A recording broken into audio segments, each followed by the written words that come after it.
Hello, everyone. This is South Bay. I just wanted to take a couple of minutes to address a very troubling trend that I'm noticing as we're heading into the middle part of 2024, and that is the rise of leftist governments around the world, particularly in the major countries that have either a direct or indirect impact on the United States.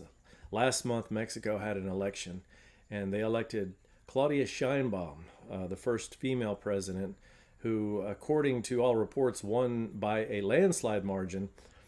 And I'm reading from the Wikipedia entry. Aside from being the first woman to be elected president of Mexico, the election saw Sheinbaum receiving the highest number of votes ever recorded for a candidate in Mexican history.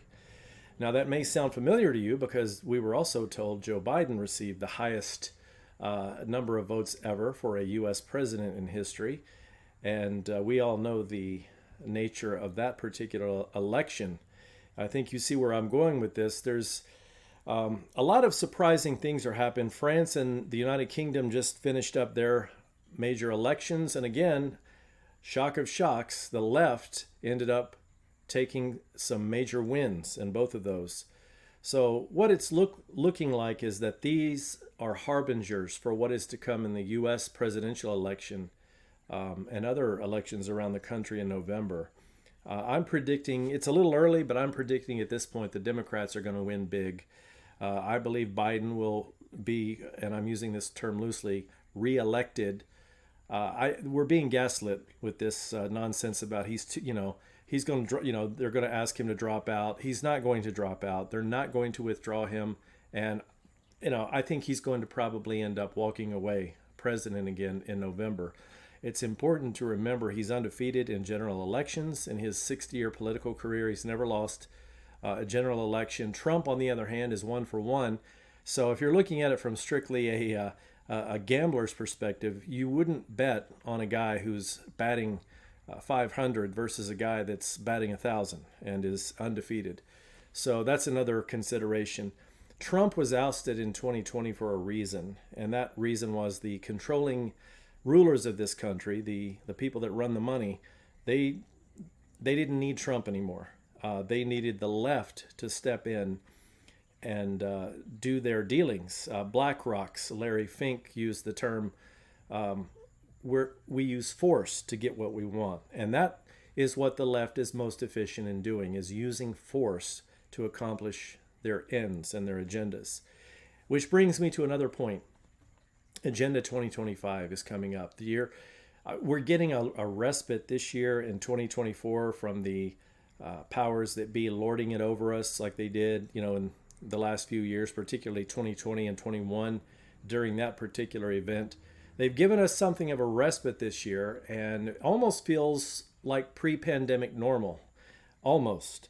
That's because they've got the election coming up, and they have to at least give the appearance that things are running smoothly before the ship of state before they can begin their next agenda next year. And that's when I believe we're going to see a lot of things hitting the fan.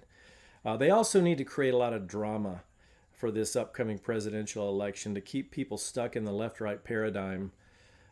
They want people to be emotionally invested in this election. They want people to vote. They need people to vote because it not only integrates them into the system, it makes them feel a part of it. It also makes them more compliant with whoever wins the election because they, after all, agreed to participate in the supposedly normal functions of government.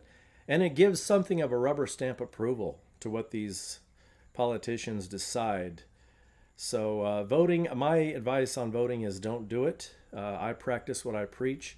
Another point is I've heard a lot of Trump proponents say Trump or bust for 2024, which tells me that if their guy loses, and I think he will, they're going to be crushed. Their souls will be crushed as far as their belief in the ability of this country to recover from what is coming. And I think they're going to be more compliant in 2025 when Trump loses. So that could be another part of the agenda, is giving Trump followers this false confidence that their guy can win, when I think the election has already been decided in Biden's favor. my final advice for all my listeners: stay strong, get out, stay out of the left-right paradigm, stay close to God, and prepare for what is coming in 2025. I'll have more to say about that in a future video. It doesn't look pretty though. But for now, this is South Bay signing off.